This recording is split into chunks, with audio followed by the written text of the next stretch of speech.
Yes, indeed, and good morning to you all, everyone, everywhere. It's Tuesday, the 11th of March, 2025, and I am Pearson Bowen.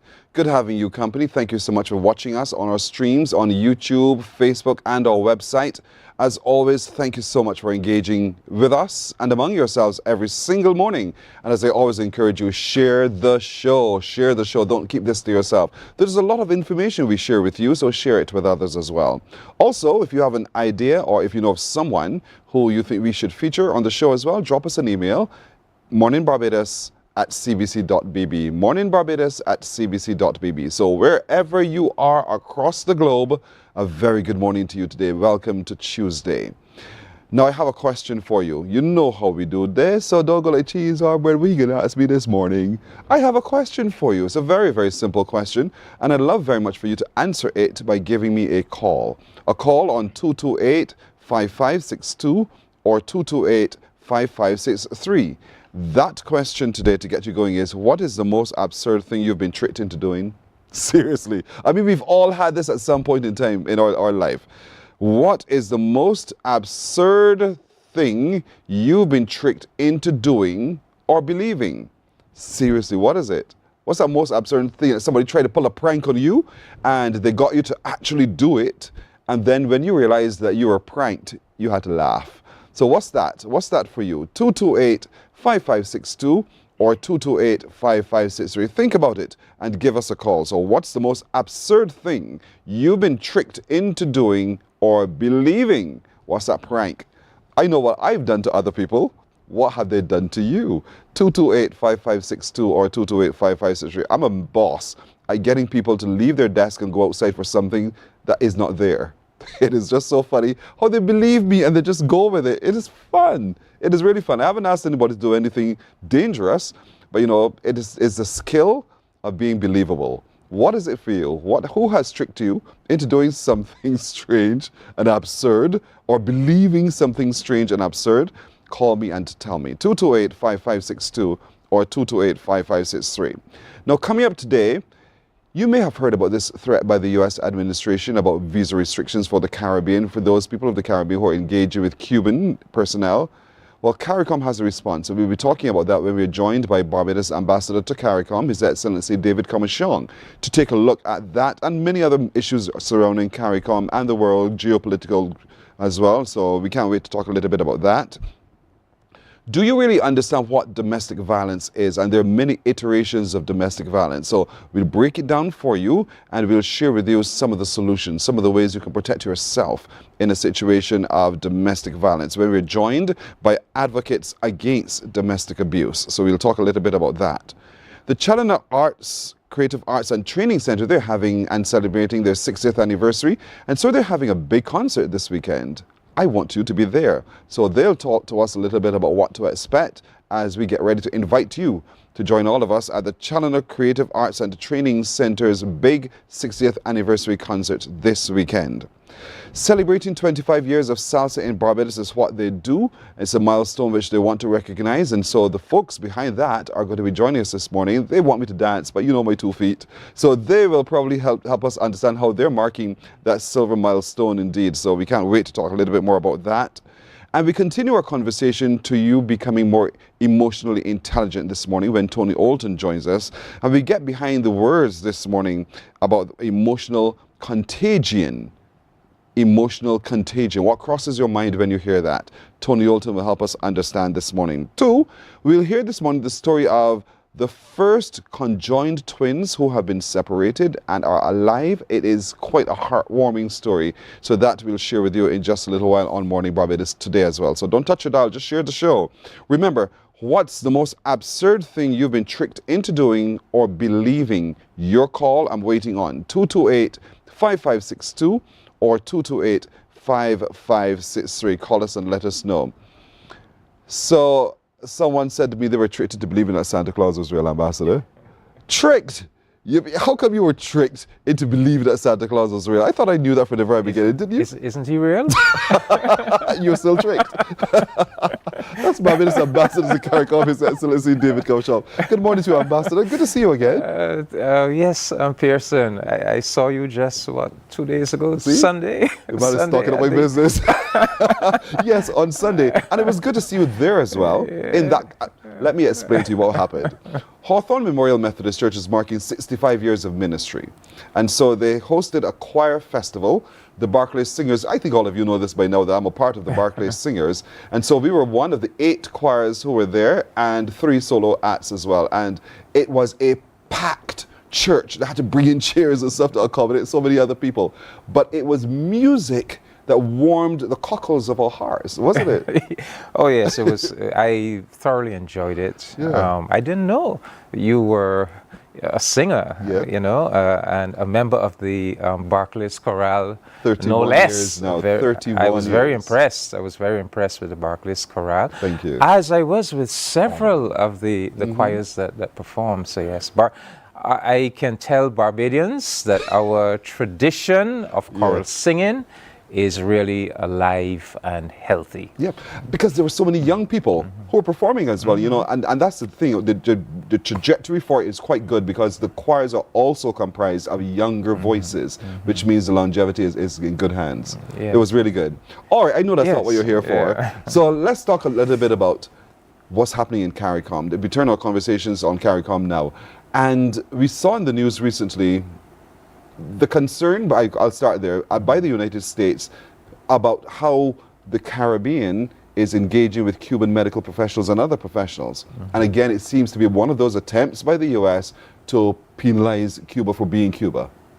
So, Yes, the new U.S. Secretary of State, which is like their Minister of Foreign Affairs, Marco Rubio, he announced this, what he calls an expansion of Cuba-related visa restriction policy. I have here the communication from the U.S. State Department. He says this expanded policy applies to current or former Cuban government officials and other individuals, including foreign government officials who are believed to be responsible for or involved in the Cuban labor export program, particularly Cuba's overseas medical missions.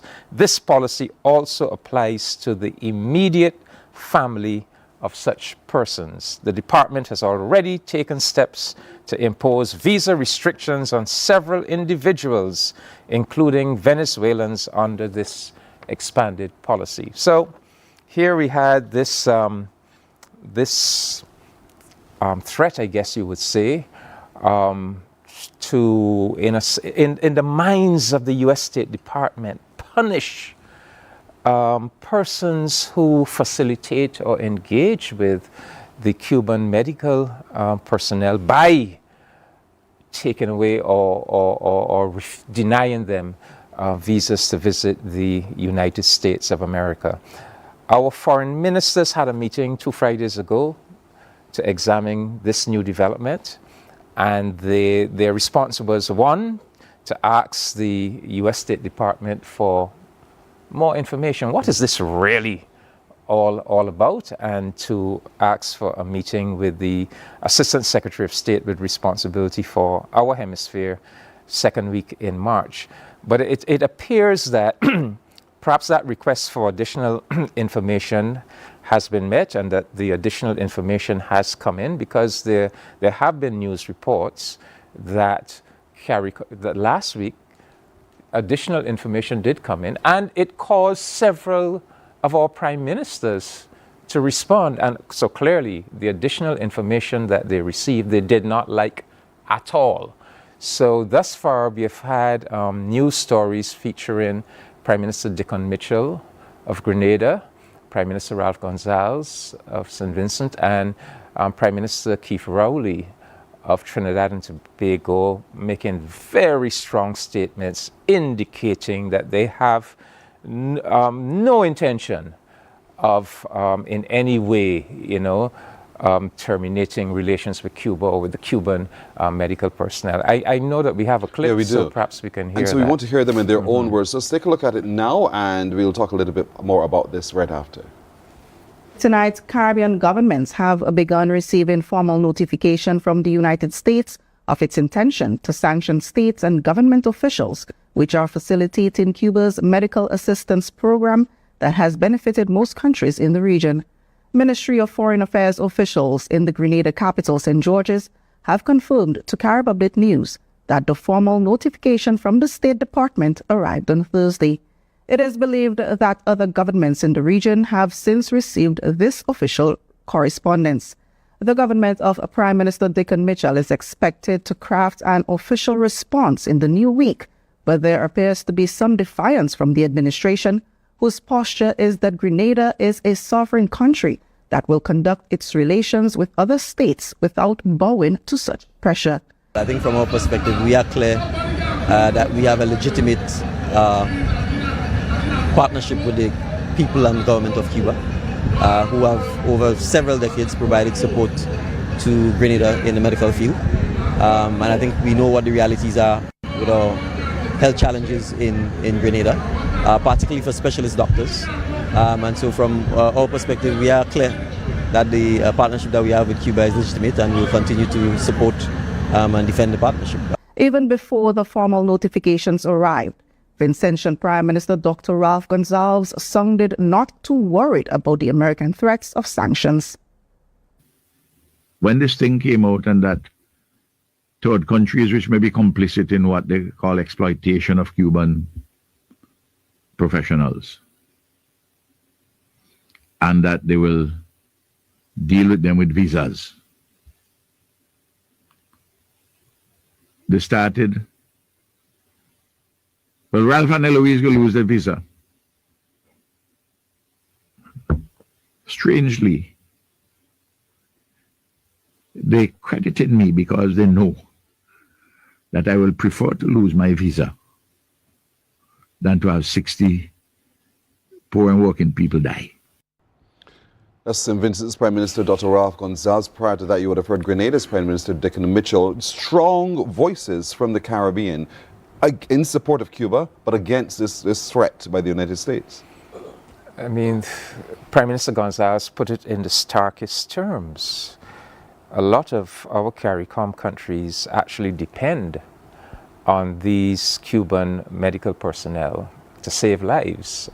Many of them are specialist doctors and that they don't have in their countries. Barbados, we don't depend as much as some others, but we definitely needed them during COVID. And we had something like well over 200 medical personnel come here to help us. But the response of the Prime Ministers does not surprise me. You know, Grantley Adams once said that Bajans have short memories. Yes. Well, it seems that that applies even more to the Americans, because 53 years ago, the CARICOM countries addressed this issue with them when Prime Minister Barrow, Michael Manley, Forbes Burnham, Dr. Eric Williams, when we were newly independent countries, we joined the Organization of American States, and the US and the OAS were saying to our countries, you must not recognize Cuba. Yes. And what did our leaders say to them? They said, look, we are sovereign, independent nations, and we will decide for ourselves what countries we have relations with. And we are telling you that we are going to have relations with our Cuban brothers and sisters. And so we recognize Cuba, and we have had relations for the past 53 years. So, you know, we made our position on this issue very, very clear. But this is all part of this continuing U.S. vendetta against Cuba. You know, it's all about regime change in Cuba, bringing down the current government. And the U.S. has been on this path now since 1960. In fact, there's a very famous U.S. State Department memo by an assistant secretary, a deputy assistant secretary of state, Lester Malloy, Mallory, in 1960, where they said, look, this Castro revolution is popular in Cuba. There's no real political opposition against it in Cuba.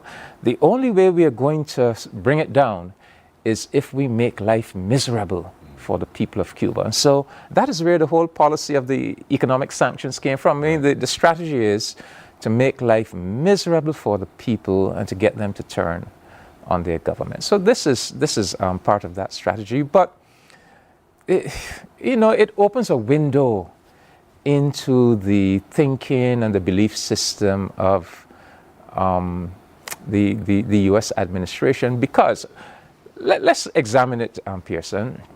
This administration has just pulled the United States of America out of the World Health Organization, right? The component of the World Health Organization that services our region is called PAHO, Pan American Health Organization. All of us depend a lot on the medical assistance of PAHO. Now, you have decided that you are withdrawing yourself from PAHO. Whatever help you used to give to PAHO, you will no longer be giving. Mm-hmm. That is going to have implications for us, for the services that we depend on from and assistance from PAHO. But then you say, I'm not even content with that. Not only am I withdrawing from WHO PAHO, but I'm also saying to you that another entity that is providing you with much needed and critical health assistance, you must not access that either. Right. So I'm not giving it to you, and I'm telling you that you must not get it from this source either. Because in their mind, when they threaten to withdraw these visa privileges, in their mind, they're punishing us if we do something that they disapprove of. So, we Caribbean, CARICOM people, we must be a conscious and thinking people. And we need to look at all of these things, and we need to think about them very clearly. What does all of this mean? What are the attitudes being displayed here? And what do those attitudes mean for us? Right. And for the world that we are living in today, and the world that we must try to preserve. I keep saying that we seem to be living in a world environment now that is characterized by immaturity, selfishness, self-centeredness, and we must try to be the adults. We must try to be the adults in that world, and to always respond with intelligence, with reason, with rationality. And I think thus far that we are responding to this issue in a very rational, reasonable, and intelligent manner. But are we doing it as a collective, or are we doing just as individual islands speaking? Mm-hmm. Well, no doubt. CARICOM will soon come to a collective position. It is still early in the game. I think our foreign ministers had the right diplomatic approach. Look, something has happened. It sounds very startling and very disturbing to us, but we're not just going to respond immediately. We're going to ask for clarification, and that's what they said. We're going to ask for clarification, and we're going to ask for a meeting. Mm-hmm. But it seems that even before they have been able to have that meeting, some clarification has come in, which has obviously disturbed the heads of government. So it's now been kind of kicked up to the higher level of our heads of government, because in addition to the two that we heard, I also received a news clip late last night from Trinidad and Tobago featuring Prime Minister Keith Rowley. Mm-hmm. And he addressed the matter in a very clear and firm manner. He said if he has to give up his U.S. visa, he is well prepared to do so, because he has to stand for the sovereignty of Trinidad and Tobago. So I think individual heads of government have responding to the new information. But I think it will only be perhaps a matter of days before they actually come together and craft a collective CARICOM response. It just feels so unfair. It truly does, because again, you look at the situation, you referenced the early 1950s when the Caribbean positions was made very, very clear. And here we are again. 1972. Right, sorry. 53 years ago. 53 years ago, that's why that number 53 is in my head. And so here we are again with a people who've not done this to themselves, who just simply want to survive, who simply just want to be able to ply their trade like anyone else in the world. And yet there's this big stick that is saying, you shall not, you cannot. And it just feels really unfair. So what would you want the conversation around this to be among Caribbean people in support of our brothers and sisters in Cuba? Well, you know, we are a Caribbean brotherhood. I like to say a Caribbean civilization. And I think we need to make this very clear to the Americans. Look, yes, we are the Caribbean community, but beyond the Caribbean community, we also reach out to our fellow Caribbean countries, including Cuba. And in fact, you know, the Americans need to be aware of some facts. We share a kinship with Cuba, Pearson. Tens of thousands of Barbadians migrated to Cuba in the 1920s. So we even have blood ties with Cuba. But even beyond that, there's a special CARICOM-Cuba relationship. You know, not just what we did 53 years ago when we defied the US and the OAS and recognized Cuba, but Cuba has twice as many embassies in CARICOM as the United States. Cuba has an embassy in every single CARICOM state. And most CARICOM states, we have embassies in Cuba. Every 3 years, there's the CARICOM-Cuba Summit, where our heads of government come together with the president of Cuba. In between that, we have the foreign ministers summit. We celebrate CARICOM-Cuba Day Against Terrorism. We celebrate CARICOM-Cuba Day. In other words, we are a Caribbean community. We are a Caribbean civilization, and Cuba occupies a very special place. I mean, Barbados and Cuba, we went through 6th of October 1976, the Cubana tragedy. We shared that tragedy. We worked together in 1975 to send Cuban troops to Angola to fight for the liberation of Southern Africa against apartheid, racist apartheid South Africa, you know. So the U.S. needs to be aware that there's these bonds. We are a community, and we are not going to allow anybody, you know, to divide us and rule us, to fracture those bonds, those Caribbean civilizational bonds that bind us together. So we actually have. I must tell you, Pearson, I am the chairman of a joint Barbados-Cuba Cooperation Task Force, where we are actively engaged in all areas, all types of cooperation with Cuba. I'm the chair of the Barbados side of the task force. I have my Cuban counterpart who's the chair of the Cuban side of the task force. We're working together, you know, so what the U.S. is trying to do needs to be seen against that background. And against that background, I think it is very predictable what the response of CARICOM's leadership is going to be. And I think you've heard that response. You've heard it from Prime Minister Mitchell, from Prime Minister Gonzalez, Prime Minister Rowley, and I am confident that that will ultimately be the unanimous collective CARICOM response. It sounds as if, and knowing the United States, a position that is going to be continuing a discussion as well. And so, Ambassador Commissioner, we have to leave it there. But thank you again for bringing to the fore this discussion around that threat by the U.S. to impose restrictions to those who engage with Cuba in adopting support of their medical personnel and more. So we will continue this discussion and we'll just watch and see what's happening. We'll listen also to the voices of our leaders on this matter as they make it clear we're sovereign states and so we determine our policy. Some prime ministers are saying, I'm prepared to give up my visa because I'm supporting my brother. Thank you so much, Ambassador. Thank you, Pearson. You're welcome. Morning Barbados comes back in just a moment.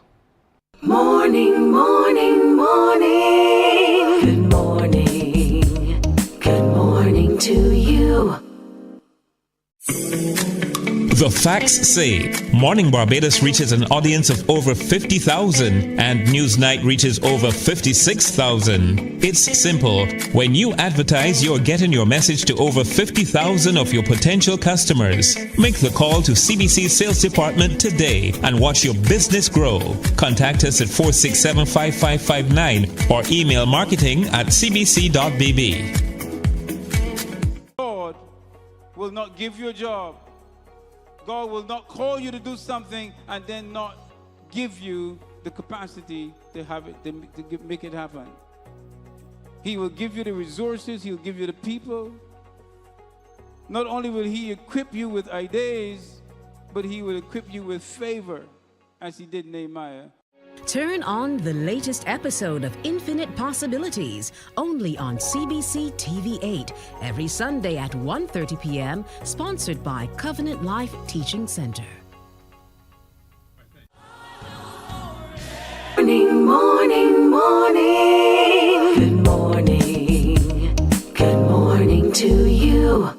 27 minutes now after 6 o'clock as we turn our attention to understanding what domestic abuse is all about. And there's so many different ways that is displayed in our society, and some people just accept it to be the norm. But is it the norm? Sometimes perhaps it's because we don't quite understand what it is. And so we're joined this morning by the advocates against domestic abuse, and in itself the chairperson, Barbara Daniel Goddard. Good to see you again, Barbara.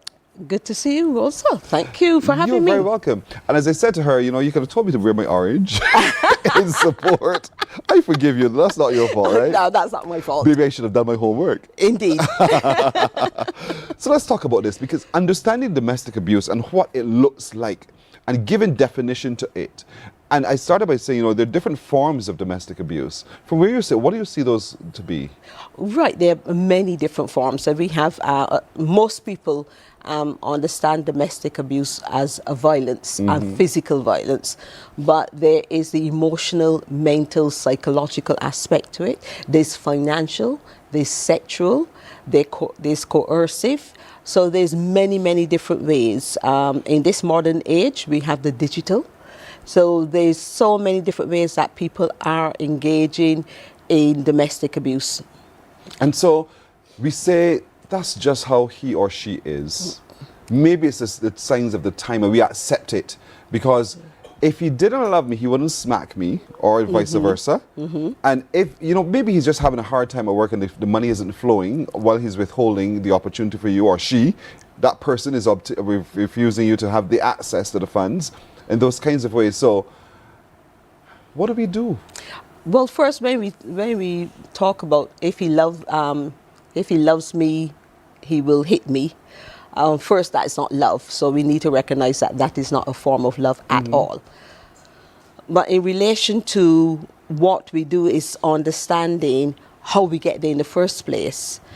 A lot of the people that contact us via the helpline, most of them, for whatever reason, has been abused in many ways as young children up to their teenage years. That, of course, impacts their ability of understanding what healthy relationships are. So, and that is their norm. So when they go out into the big world and engaging with partners, they are not consciously aware that they are being abused. There's a lot of people who are in relationships that have been abused, but they're not aware they're being abused. What they might be aware of is that they're not feeling happy, but they don't recognize it as being abused. So how do you get me to recognize it as being abused? Well, we need to look at some of the signs, the level of awareness that people need to be conscious about. And that is not something that we recognize immediately. It is things that people need to show us or tell us about. But some of the things that when we start a relationship is being aware not only of your needs but what the other person is doing.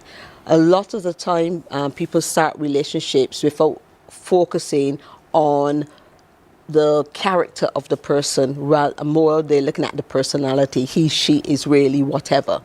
And they're not recognizing that immediately they start a relationship, that behavior that is being exhibited is not normal behavior.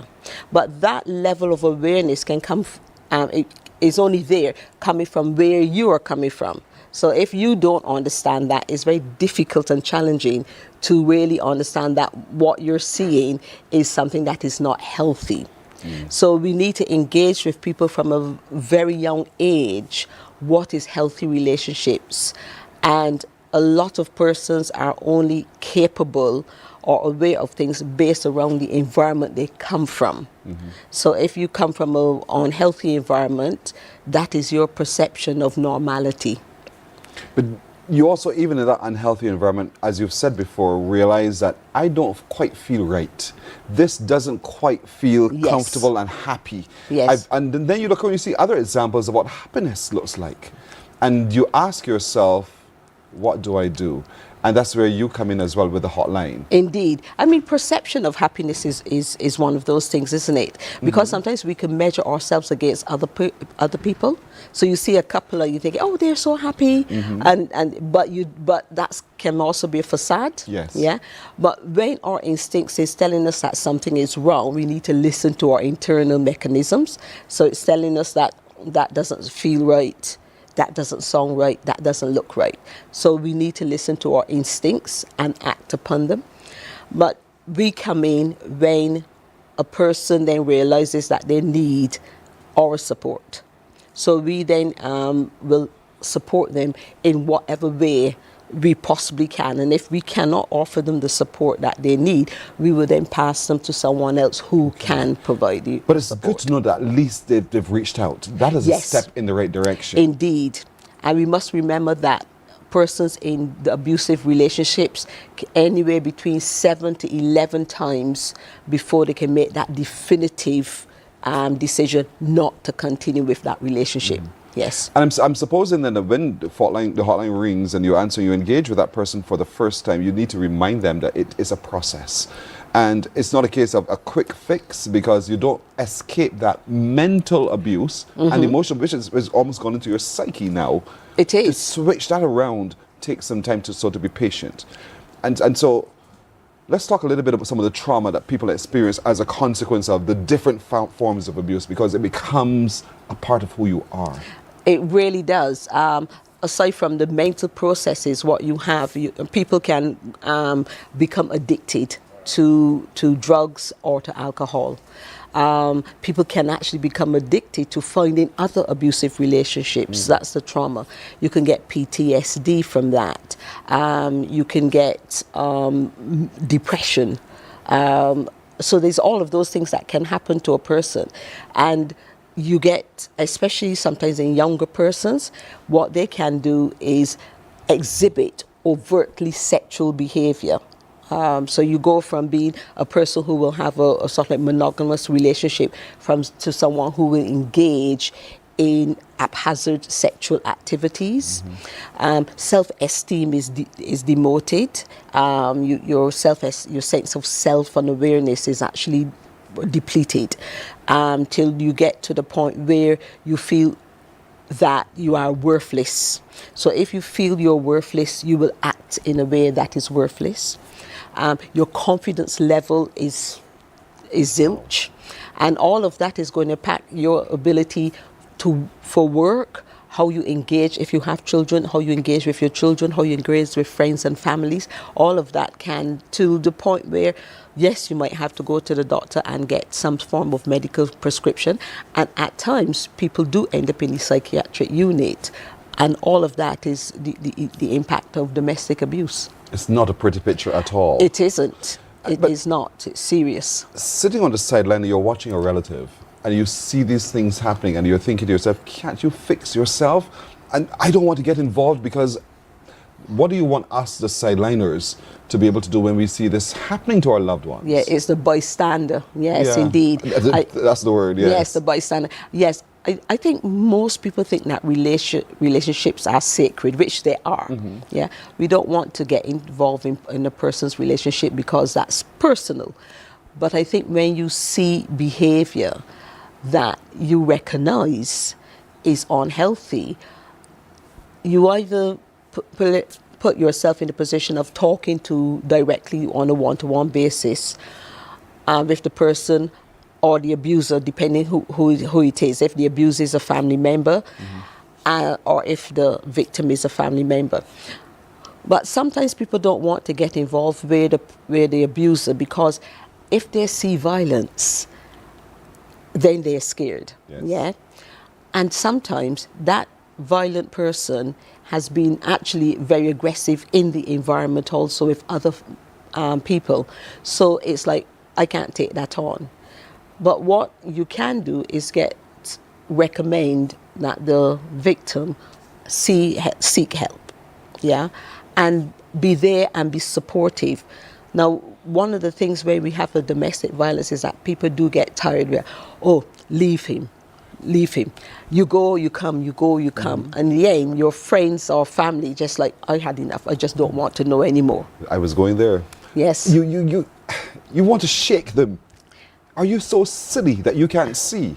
And sometimes that is not always good. No, it isn't. For the victim at all. It isn't, because it's the psychology of domestic abuse that is different to any other form of violence. It's the psychology of it. And that is really where a lot of people don't understand. So you say to a victim, why don't you leave? Because they think it's just a straightforward, well, if someone do something to you, you leave. But they don't understand the psychology of it. So that's the awareness part that we need to get over to people. The psychology of abuse is very different to other forms of violence. And that understanding or lack of understanding of the psychology of abuse, we see it when people go to court, when they're dealing with the police, because some of those magistrates and police do not understand the psychology of abuse. So they just look at it, oh, well, you're in front of me, you have hit her, and they see it that way. They don't understand the ramifications of what it involves. So the bystander asks again, what do I do? This person is dealing with a trauma, and they have to work it through themselves.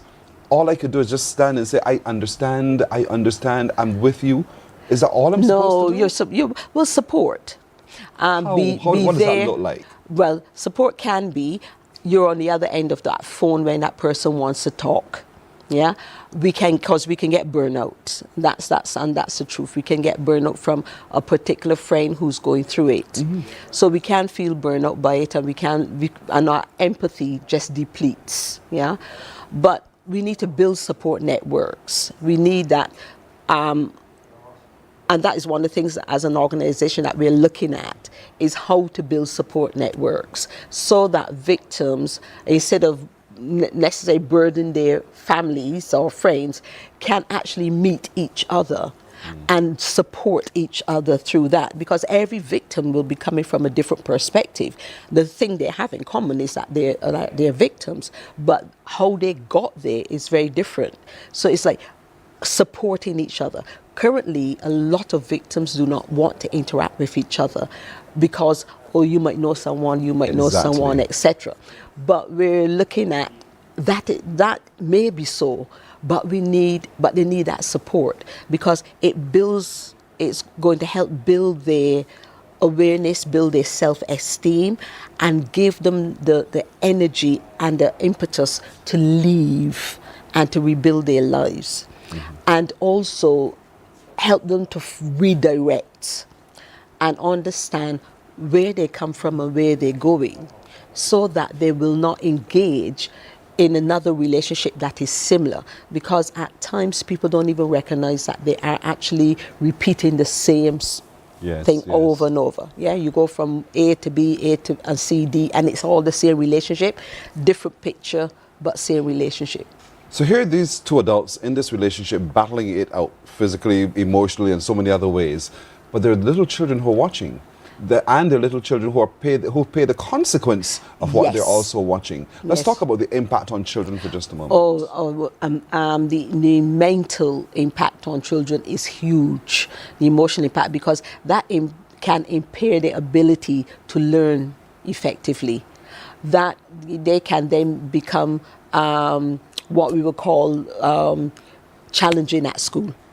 Yeah, and of course the teachers don't know their environment, so that child is actually behaving in a way that is outside of the teacher's capability to understand what is really happening. Because remember, teacher is there to teach history or geography, not to understand the whole ramifications of domestic abuse and other areas. So that child then may be seen as a challenging child, a naughty child, or any variations of those words, and instead of attaining their best, that child drops. Yeah, so instead of moving on, their development decreases rather than increases, and that can continue on to throughout their years at school, and then that impacts their ability then to function, and they can leave school without attaining things like good literacy, good numeracy. One doesn't even have to think about all the other qualifications and opportunities that they might miss, but the basics they might miss. And then, of course, at some point, someone might diagnose them as ADHD or autism or any other variation. And it can all be coming from the fact that they're living in an environment that is so unhealthy. Yeah, because it is estimated that between the age of up to 7, the cognitive areas of a child is formed, and if during that period of time they are living in an environment that impacts that, you can see, but after that, how it's going to trigger. And at times where you might find an adult who has now reached their 20s and is behaving in a way that, what happened? Yes. What? And that is because the trauma of those years are now coming out. Yeah, and you are not even aware of it yourself, and no one can understand you. And once again, the whole thing of mental health, and it goes around in the thing, and you find a young person sitting down at the psychiatric unit in a way that they should not have been.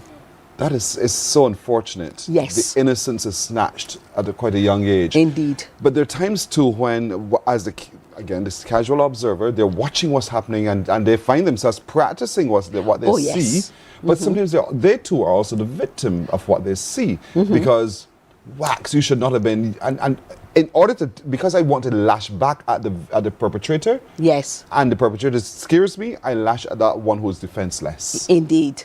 Yes. And that type of, so there we are, we encouraging the child to be violent. Yeah. So the chances are that that girl or boy is either going to accept an abusive relationship or be an abuser. Yeah, not always, but the potential is there because that is how their brain is forming, and that's how they're recognizing relationships, the dynamics. And that, of course, when they are in school, you might find that a young boy or girl is being abusive to their boyfriends and girlfriends, yeah, because they are playing the role that they see at home. Yeah. And we call them bullies. So, well, yes, So you know right away what could very well be happening there. Indeed. From the hotlines perspective, are you seeing more and more, are you seeing males also reaching out to the hotlines, or are you also seeing those perpetrators also reaching out to the hotline? We don't get a lot of males reaching out to the hotline, I must be honest and say. And I think it could be how the whole concept or the perception of domestic abuse is viewed, only as women must reach out, and if as a man, if I'm experiencing it, I can't reach out because they're only looking at it from a female perspective. But yes, if a man is experiencing domestic abuse, we are quite happy to work with him just as much as a female. The perpetrators now, we have very few men who are abusers, because more often than not, perpetrators do not see themselves as in need of therapy, because in their head, there's nothing wrong with me. Nothing wrong. They've done nothing wrong. But that is an area that is really needs to be addressed. It's challenging. I do know that the court we do have an area where the court can mandate that, but a lot of cases don't get to court. Yeah, and as an organization, we do check with the victims if the abuser will be willing to come independently and seek help, but they don't. Yeah. Oh, Barbara Daniel Goddard. She's the chairperson of the Advocates Against Domestic Abuse. Again, this conversation has to continue because there are red flags, to use the term that everybody's using Yes. today. And so next time around, I want to look at those red flags. Yes. So as we enter into relationships with people, that we can spot those red flags early. Indeed. And find ourselves out of a situation that could potentially become abusive. Yes. So we'll talk about that next time. Promise? Indeed. So definitely. Barbara, what is the most absurd thing that you've been tricked into doing or believing? Santa Claus is not real. Oh my! In case that's your thought. What's the most absurd thing I have done? What have I done?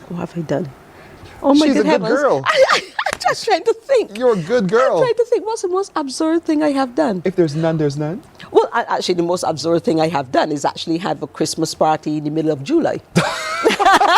And people actually believe you when you say, come to my Christmas party? Indeed, and they did. They're And it was all absurd. set. It was all set up as Christmas. Well done. My director said to people, then Santa Claus is real. Yes. Thank you so much, Barbara. Thank All the best. you. Looking forward to Thank see you again. Indeed. All right. Look forward to that. We're coming back in just a moment on Morning Barbados. Morning, morning, morning. Good morning. Good morning to you.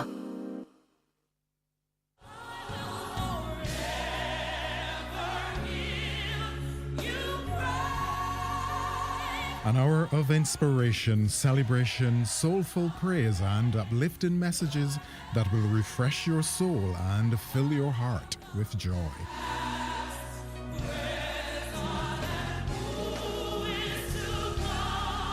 Q Gospel, Sunday at 4 p.m.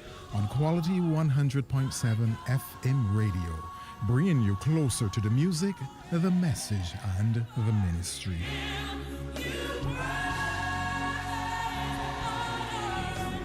It's your Sunday moment of praise and purpose where faith meets music.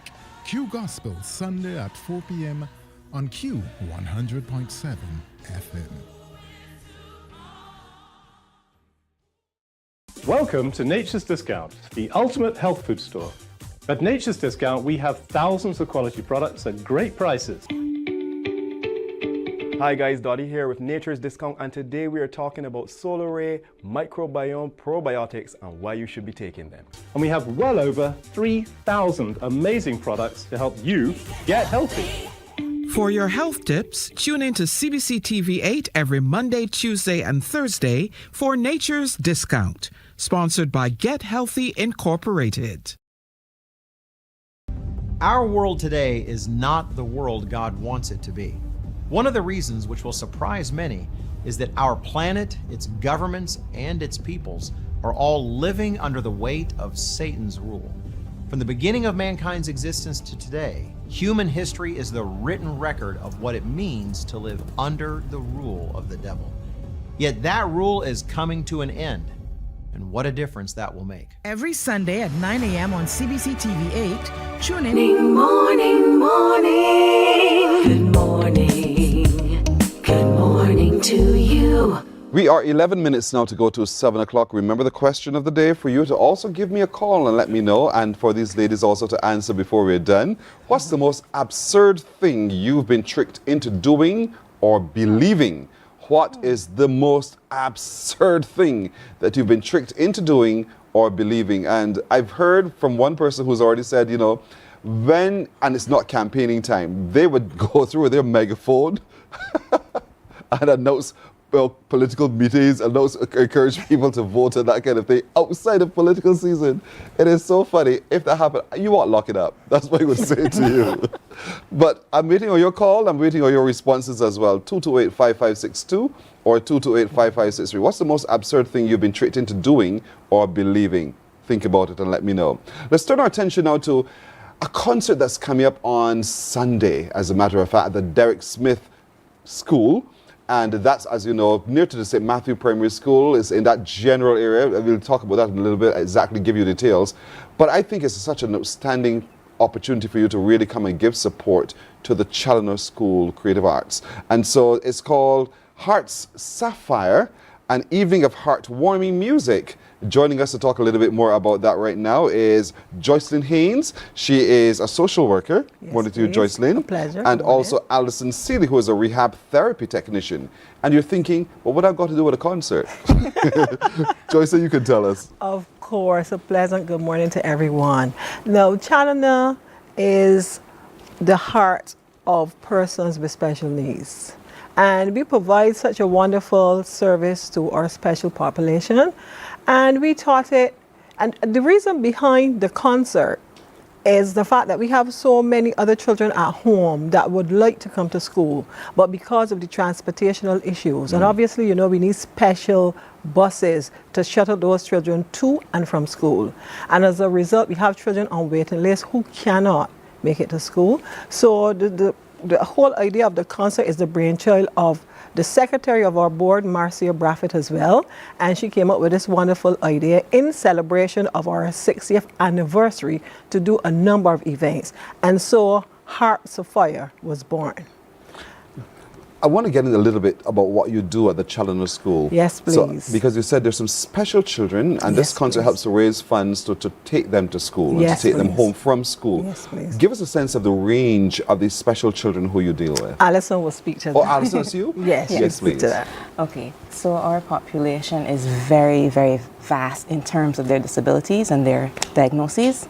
We cater to children from 4.5 to 18 within the school setting, and then 18 and over in the adult training facility. So we have children with everything from cerebral palsy, the usual students you would see, the learning disabilities, autism, Down syndrome. You know, we're celebrating Down syndrome shortly. Yeah. Get your socks, eh? Yeah, definitely. Right. I always wear pretty socks, by the way.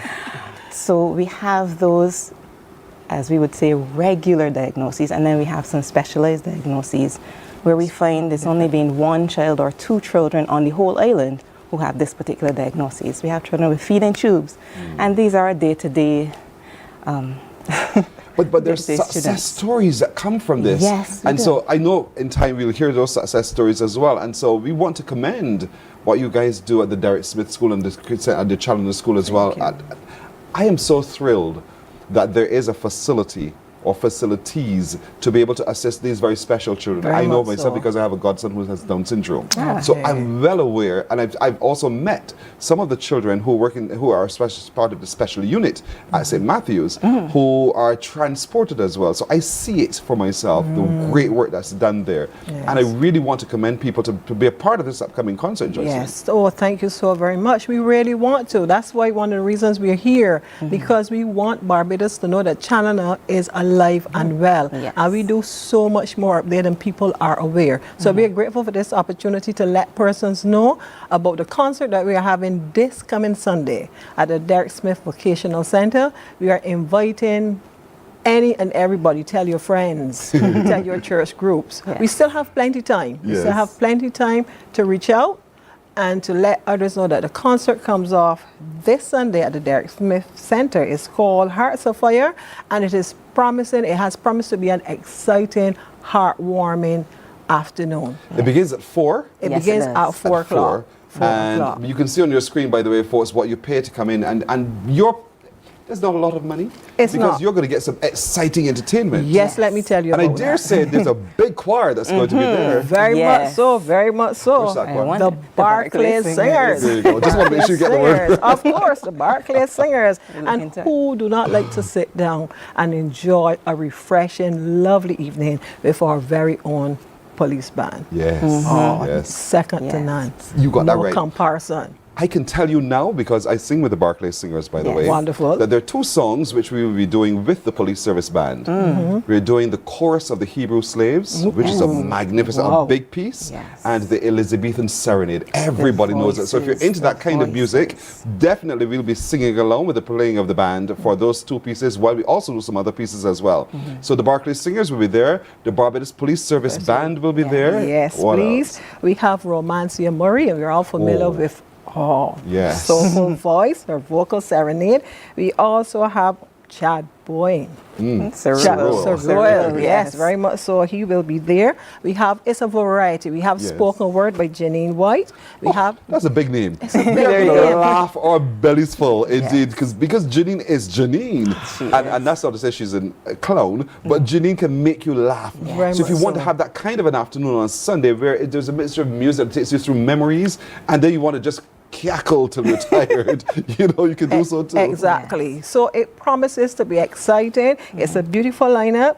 We have the saxophonist by Gary Goodrich, and he's also very well known in the circuit. We have our very own Patrick Ford. And many people, he usually blows people Yes. away when they see And what what he Patrick can can do do. in dance. He definitely is the one who shows that disability is not inability. That's right. And That's right. we are looking forward to having him. We also have the Jackson Church of God, Sisters in Glory. Oh, your neighbors. They will be performing as well, and we have Dwayne Jones on the steel pan. And so it promises to be exciting, it promises to be relaxing, and as I said, it's for a very worthy cause. And we are inviting persons to really support us, to really lend their support, individuals as well as corporate Barbados. We're inviting everyone to come on board. If you cannot make it, make a donation. Agreed. That still helps. Agreed. And this is for a very worthwhile cause. They're raising funds to upgrade their transportation. Yes, to please. bring the children, with those very special children, to so. school and from school as well. And keeping them safe is also important because education is a right. They have a right to education as well. And so therefore, the Challenor School is helping by doing so, by raising funds to transport them to and from school. MC, is KB clean? Very much so. I know you're holding that back. I was holding that back to let him know that MC, I saw him as I was waiting, and he said, we are going to have a hell of a time on Sunday. So I'm so looking forward to that.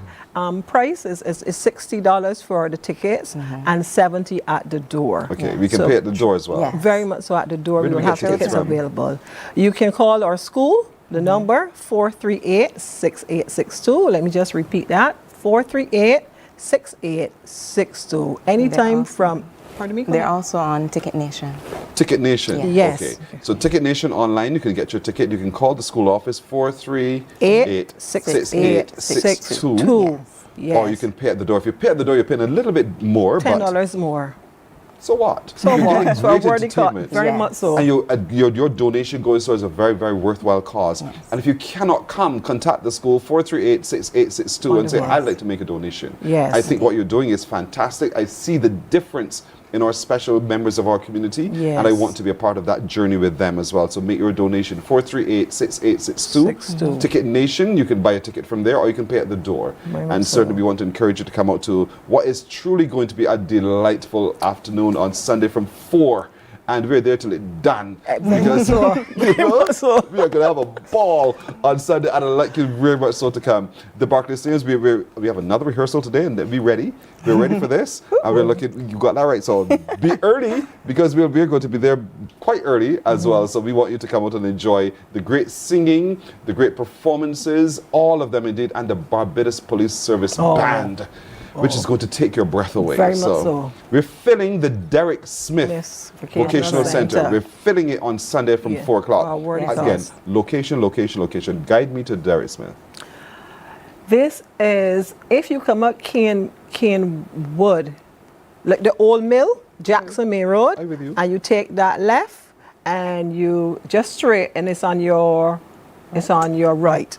Very easy to find. Or if you come from the other still turning roundabout, follow it past Kelsey Supermarket, drive, and it's on your left. Oh, you make it work. I know the place. Yes, very much The boys so. go to St. Matthew's, so I know the place. Yes, it's pretty So we want to easy encourage you find. to get your ticket early indeed and be a part of it all. Thank you so much, Joycelyn. Thank was you a so pleasure. very much, Alison, as well. Wish you well in your future endeavors, and congratulations to the school. Wonderful. Thank you All right. so very much. Likewise.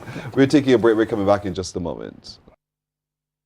Morning, morning, morning. Good morning. Good morning to you.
Morning, morning, morning. Good morning. Good morning to you. Let's catch you up on the news now. Government is making it cheaper and easier for property to be transferred among families. Minister in the Ministry of Finance and Economic Affairs, Ryan Strawn, made the declaration as part of his delivery of the budgetary proposals and financial statement yesterday. I therefore propose, sir, that with effect from April 1st, 2025, to exempt from property transfer tax on family plots not exceeding 1 acre, sir, transferred via a deed of gift to their children over the next 3 years.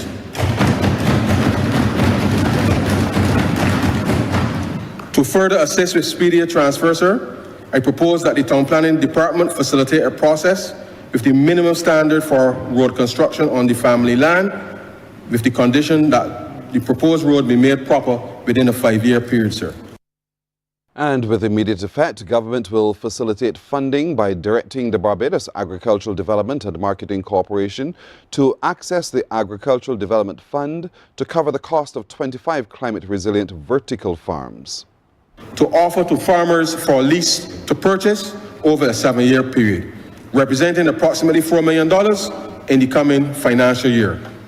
Expressions of interest will be requested shortly to determine the successful 20 farmers.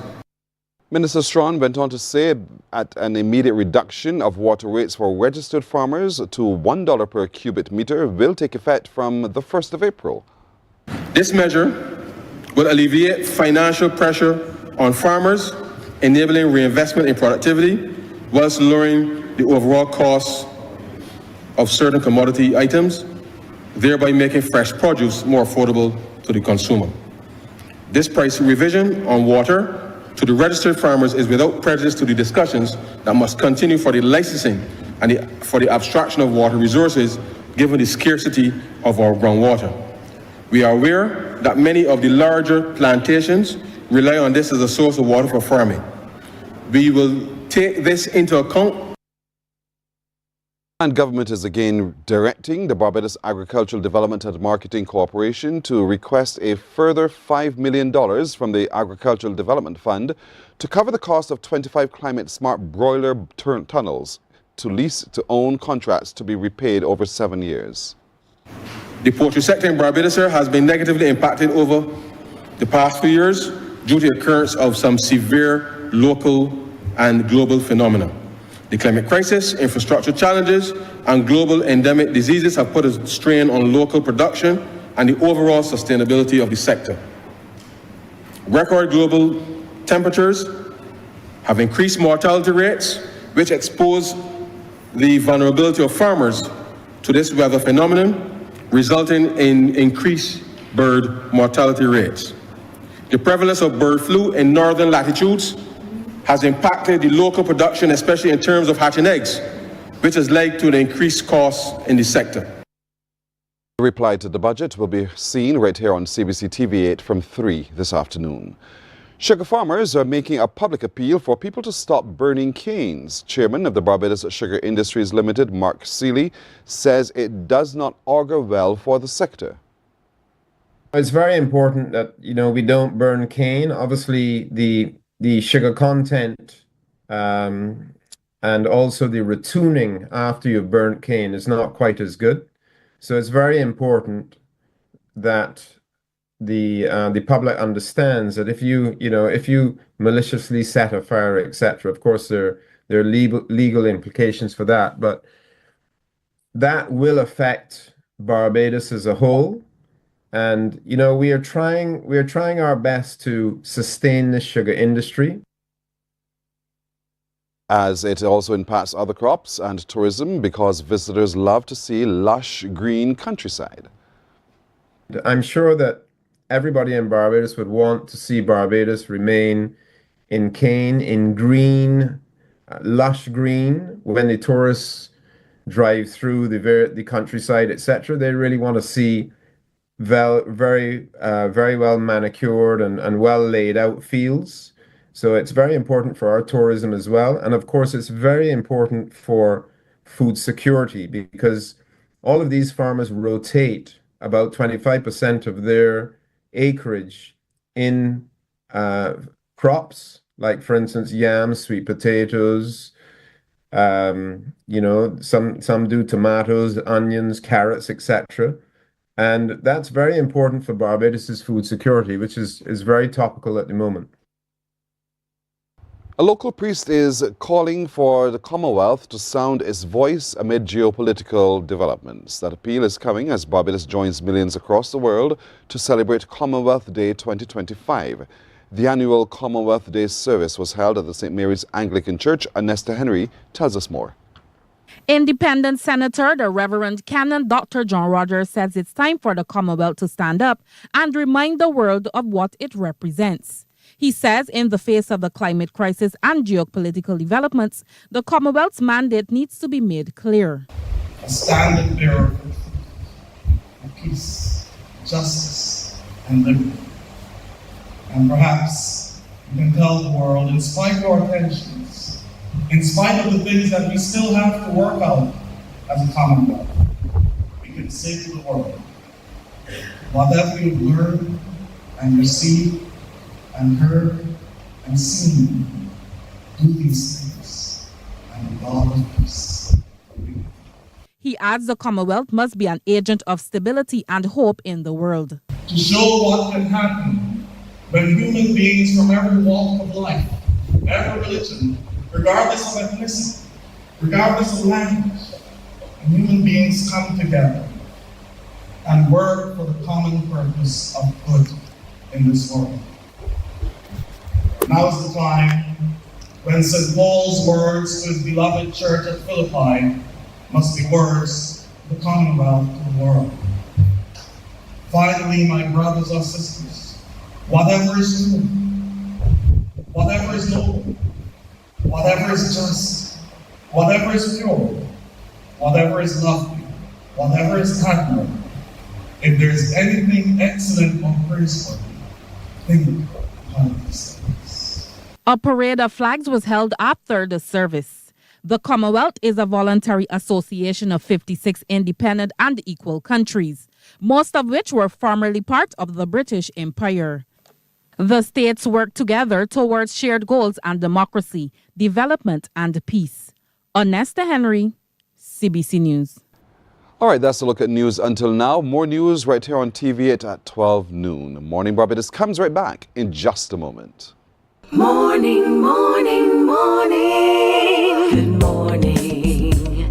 Good morning to you.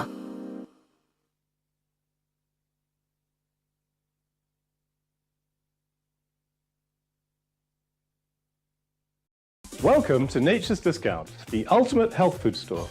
At Nature's Discount, we have thousands of quality products at great prices. Hi guys, Dottie here with Nature's Discount, and today we are talking about Challenor microbiome probiotics and why you should be taking them. And we have well over 3,000 amazing products to help you get healthy. For your health tips, tune in to CBC TV 8 every Monday, Tuesday, and Thursday for Nature's Discount, sponsored by Get Healthy Incorporated. Our world today is not the world God wants it to be. One of the reasons, which will surprise many, is that our planet, its governments, and its peoples are all living under the weight of Satan's rule. From the beginning of mankind's existence to today, human history is the written record of what it means to live under the rule of the devil. Yet that rule is coming to an end, and what a difference that will make. Every Sunday at 9 a.m. on CBC TV 8, tune in for Tomorrow's World, sponsored by the Living Church of God.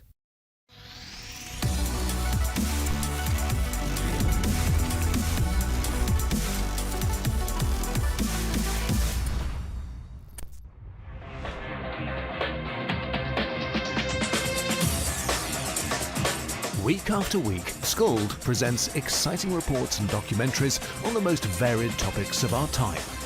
Spectacular developments and innovations, lifestyle and trends of tomorrow, mobility and tourism, health news, highlights from art and culture.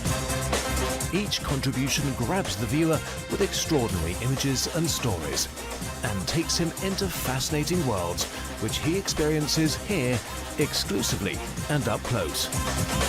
We're there when companies and specialists develop super satellites for a global network in space and can look behind the scenes.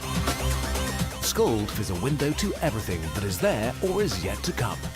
Fly with us through time to better understand today and tomorrow. You've always wanted that. Scold, a look into the future.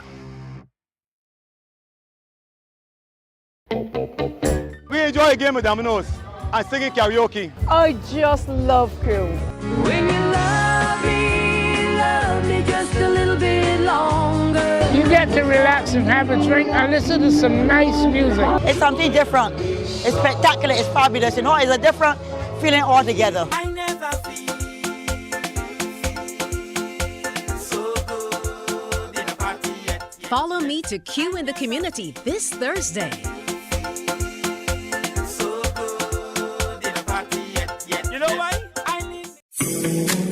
The facts say Morning Barbados reaches an audience of over 50,000 and Newsnight reaches over 56,000. It's simple. When you advertise, you're getting your message to over 50,000 of your potential customers. Make the call to CBC Sales Department today and watch your business grow. Contact us at 467-5559 or email marketing@cbc.bb.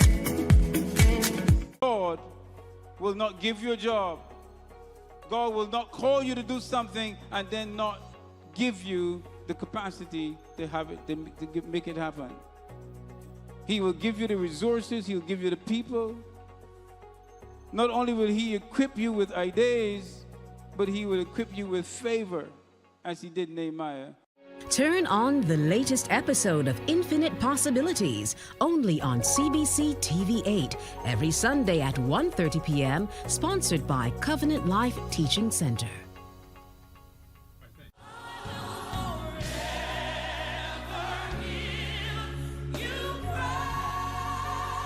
An hour of inspiration, celebration, soulful praise, and uplifting messages that will refresh your soul and fill your heart with joy.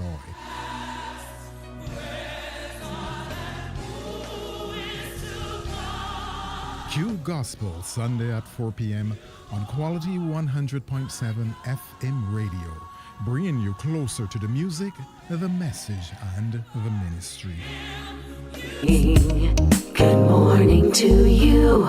14 minutes now after 7 o'clock. I have a picture to share with you. Take a look at your screen. Don't miss this one. This is the most beautiful woman in the world. That's right. There she is. 100 years old is Eunice Haynes. Eunice, look at you. Looking so smart with your sash that tells the whole world you are 100 and you are still going strong. Eunice, by the way, lives at Colleton in St. Lucie. She's a good St. Lucie woman. Love it indeed. 100 years old. And she's still quite mobile and very, very able. As a matter of fact, she takes the bus to town every Saturday. She does her own shopping. She loves to pick and shell peas as well. You're a good country girl, Eunice. Congratulations to you on your centenary. Well done indeed. Congratulations coming from the children, the grands, great-grands, family, friends. And from us at Morning Barbados, she gets up every morning to watch us, and I love that. Eunice, you're such a good girl. Look at you. Beautiful indeed. So we're celebrating you today, Eunice. Congratulations on your birthday. Eunice Haynes, Colleton, St. Lucie, 100 years old, and we love it. If you know others as well who you'd like to ask for to shout out every morning to wish them well, drop us an email, morninbarbados@cbc.bb. Milestones are what we celebrate indeed, and so there's another organization marking another milestone, their silver anniversary, 25 years of salsa dancing in Barbados. Could you imagine that? It felt as if it was just yesterday, and it's one of those expressions of the arts that a lot of people enjoy to watch, like me. To do is a different matter. Maj Britt is here with me. Good morning to you, ma'am. How are you doing? Good morning. I am great. Thank you so much for having us here this morning. It's so lovely to be back home in Barbados. Indeed, good to have you as well. And you brought along with you Philip Clark. Philip? Yes, good morning. You dance as well? Yes, please. Salsa? And more. And more? And yes. More. So you're going to dance for us this morning, right? Yes, please. That's because Pearson says he's not dancing. Just because that. We'll still try to get you to dance, but... I wish you well. That's a prank. I wish you well to execute. But Madge, you know, here it is. We're now doing 25 years. Doesn't it feel like just yesterday? It does. And I mean, we're only 18 and 16. So, of course. You know, it really is impressive. No, it's. I can't even believe that it's so many years ago. And you founded this movement across Barbados. What spurred you to do it then? And how, when you look back over those 25 years, do you feel? Oh, I can only say I am so amazed. I owe a lot to Philip, because Philip manages Salsa Caribe today. When I started, I was living in Barbados and I went to Cuba to dance. I met a girlfriend when I was home in Denmark on holiday that I used to dance with there. And she was like, you need to come to Cuba and dance. And I went for 6 months. And I was so impressed because they whine from like the neck and down while the salsa. So it's like a super cool, very Afro-Caribbean salsa. And I was like, I need to take this to Barbados. Wow. So the Danish girl came back to Barbados and started teaching Cuban salsa. Yeah. And it's just been amazing how it's taken off. Yeah. Did that surprise you? It did, actually. You know who it more surprised? My mother, when she used to come on holiday. She was like, where does all these people come from in this little island? And everybody's dancing. And it was more and more people. It was word of mouth. It was in those days where we didn't use cell phones. Yes. So it just grew, and it's been amazing to see, because now it's more clubs. It's different styles of dancing too. So we based our Salsa Caribe on Cuban salsa, which big up to the Cubans. But now it's bachata, it's merengue, it's kizomba, and it's just a community in Barbados that has grown from what we started 25 years ago. And it's so different from what we are accustomed to doing. We're accustomed to soca and walking up. Yeah. So here it is, though. And ballet, we've seen those before, but here's a different expression that is culturally connected to who we are. Exactly. You begin to feel yourself through it. And you see my movement already, even though I don't dance.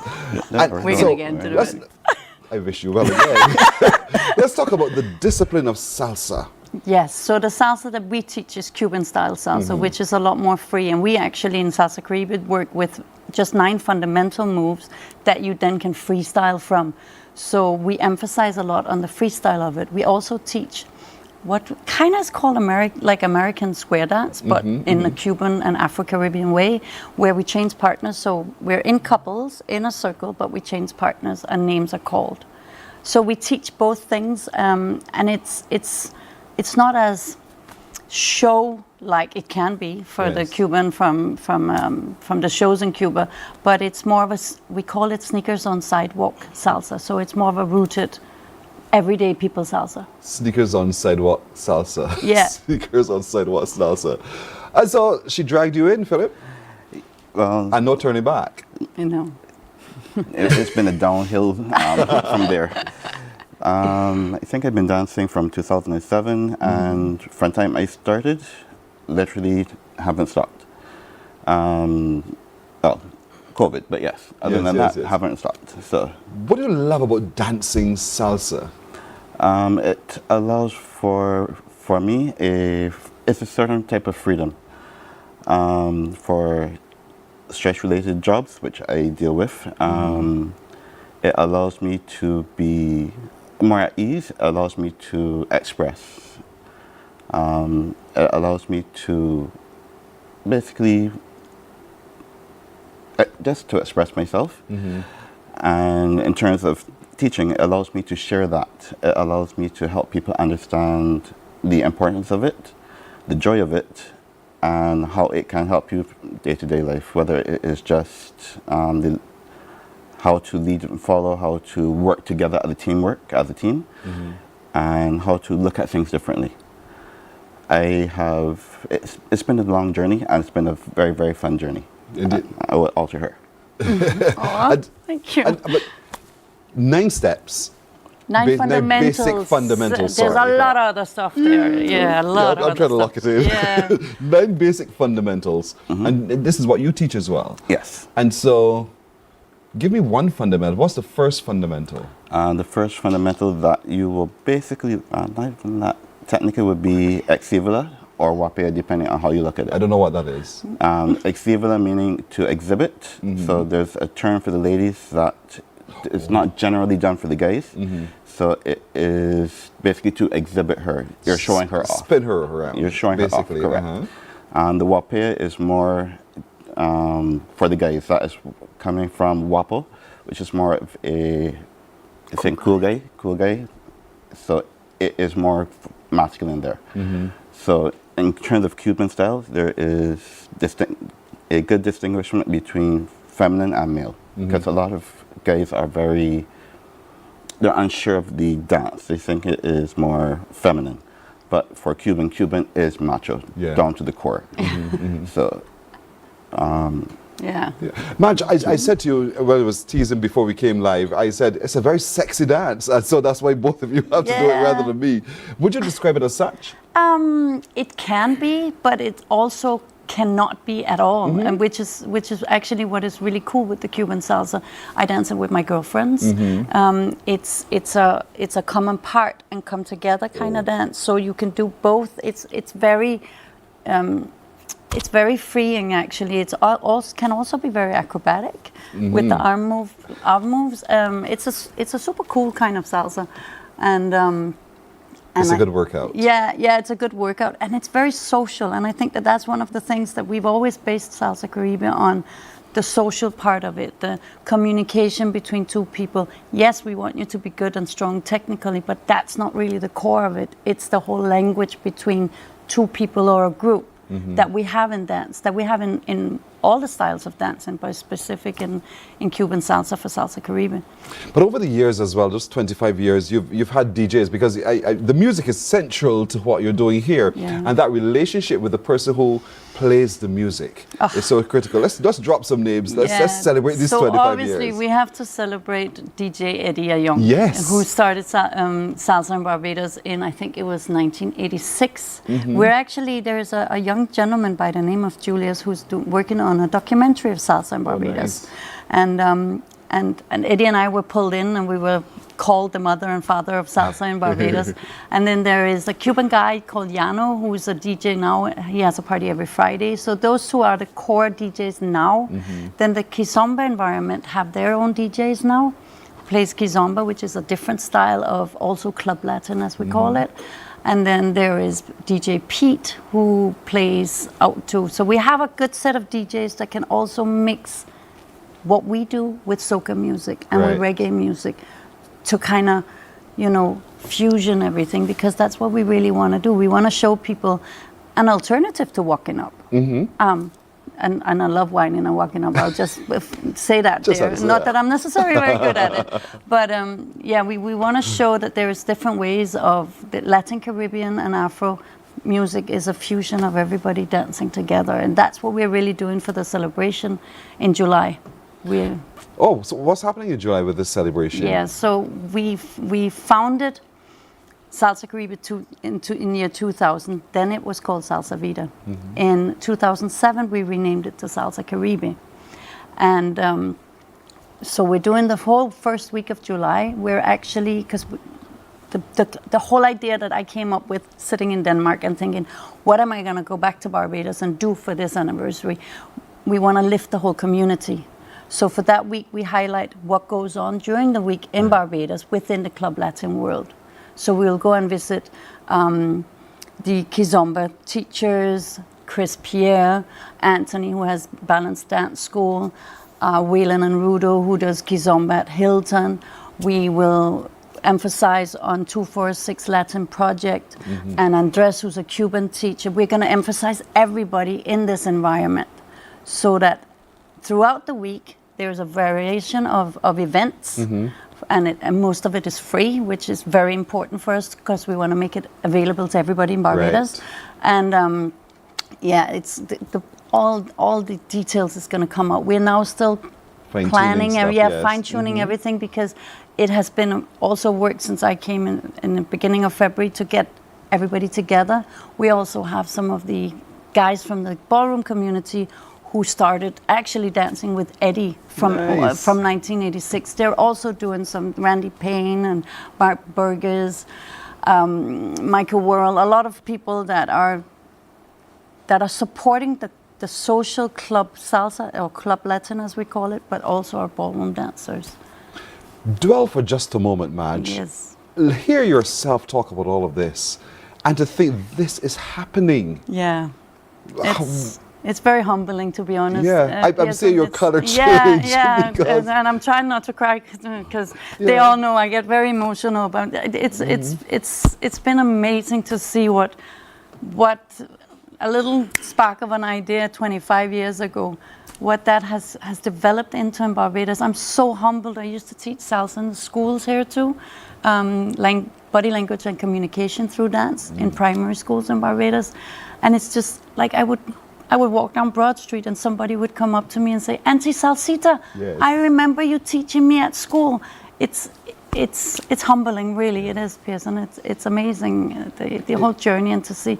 And I appreciate everybody who's gonna get emotional. she's getting all caught up. I can see it, and that's so good to know. Yeah. Is there a dress for salsa, Philip? Because dancing this kind of dance, you don't just come wear your shorts and t-shirts. Well, if you're at a beach party, you perhaps would. You can. That's no problem. I did on Sunday, so. Yes. But no, there's no general where it's. I always tell people what you're comfortable with. Where I will almost normally wear jeans and a t-shirt and slippers. Oh, and that's good to go. We advise shoes, but I've been dancing long enough that I perfected dancing in slippers and not falling out of them. So. Anything goes. Anything really, goes, correct, as long as you're comfortable in them. You're good to go. Yes. And so this is something that happens in Barbados. It's not even a secret society anymore, because there are performances all over the place. There are opportunities for you to come dance your salsa life away, all over the place happening.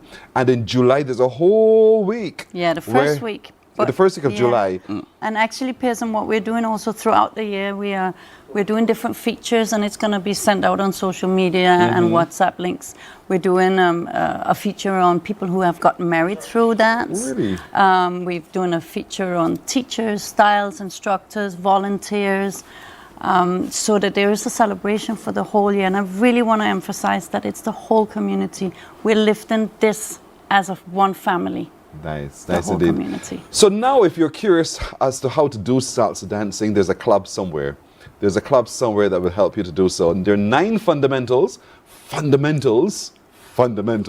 Get them all right, and you can just free flow. Yeah. Thereafter, it's all yours. You and your communication partner. That's what you do.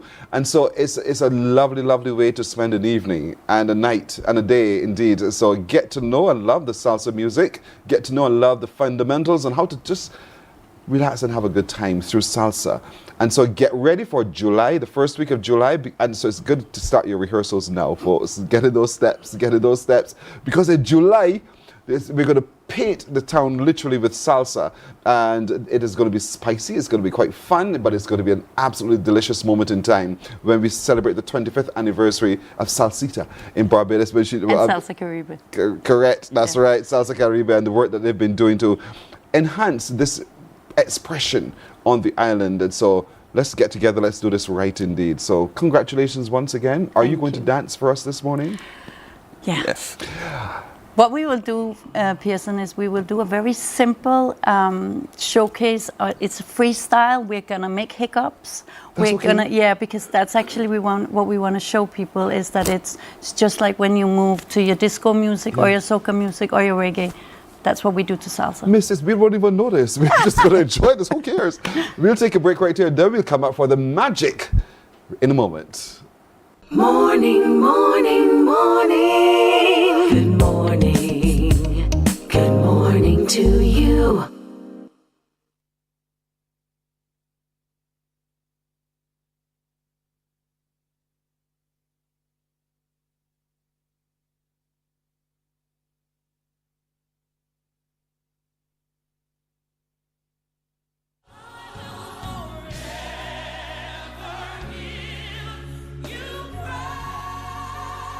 An hour of inspiration, celebration, soulful praise, and uplifting messages that will refresh your soul and fill your heart with joy.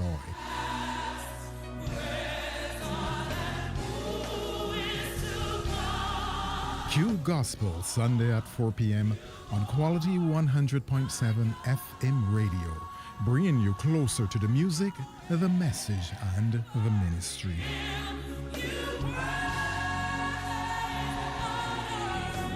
It's your Sunday moment of praise and purpose, where faith meets music. Q Gospel, Sunday at 4 p.m. on Q 100.7 FM. Welcome to Nature's Discount, the ultimate health food store. At Nature's Discount, we have thousands of quality products at great prices. Hi guys, Dottie here with Nature's Discount, and today we are talking about Challenor microbiome probiotics and why you should be taking them. And we have well over 3,000 amazing products to help you get healthy. For your health tips, tune in to CBC TV 8 every Monday, Tuesday, and Thursday for Morning, morning, morning. Good morning. Good morning to you. So as promised, they've been stretching, they've been getting their bodies all ready for this. It is for the very first time on your TV set. You'll see some salsa dancing. Now welcome Majbrit and Philip. Take it away.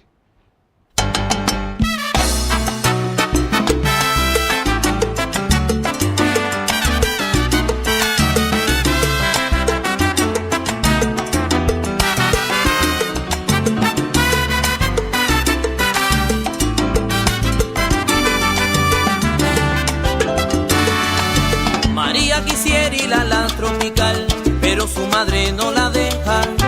Le gusta el casino y lo quiere bailar, y ya hasta consiguió pareja. Ella quiere bailar con Fernando, porque el hijo es un gran casinero, y para ella casino bailar, eso es lo primero.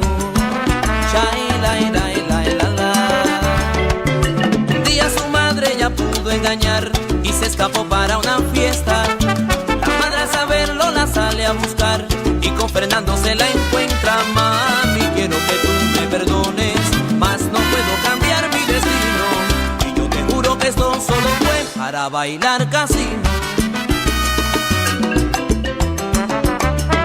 ¿Y dónde está María? ¿Dónde está Fernando? Bailando, mamá, bailando casino. ¿Y dónde está la gente que me está escuchando? Bailando, mamá, bailando casino. ¿Y dónde están los rusos? ¿Dónde están los chinos? Morning, morning, morning. Good morning. Good morning to you.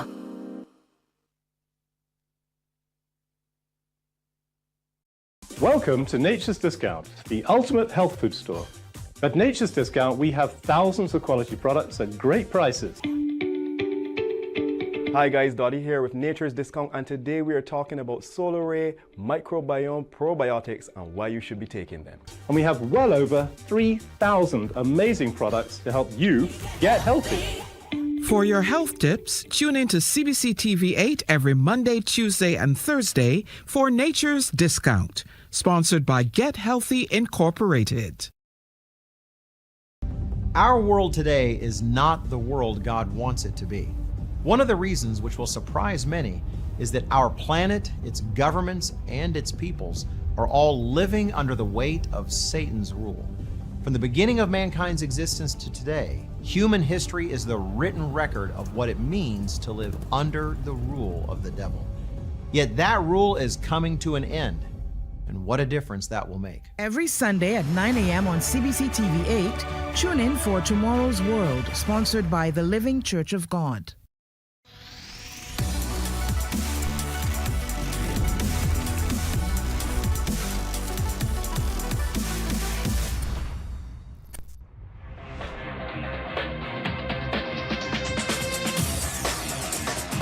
Week after week, Scold presents exciting reports and documentaries on the most varied topics of our time. Spectacular developments and innovations, lifestyle and trends of tomorrow, mobility and tourism, health news, highlights from art and culture.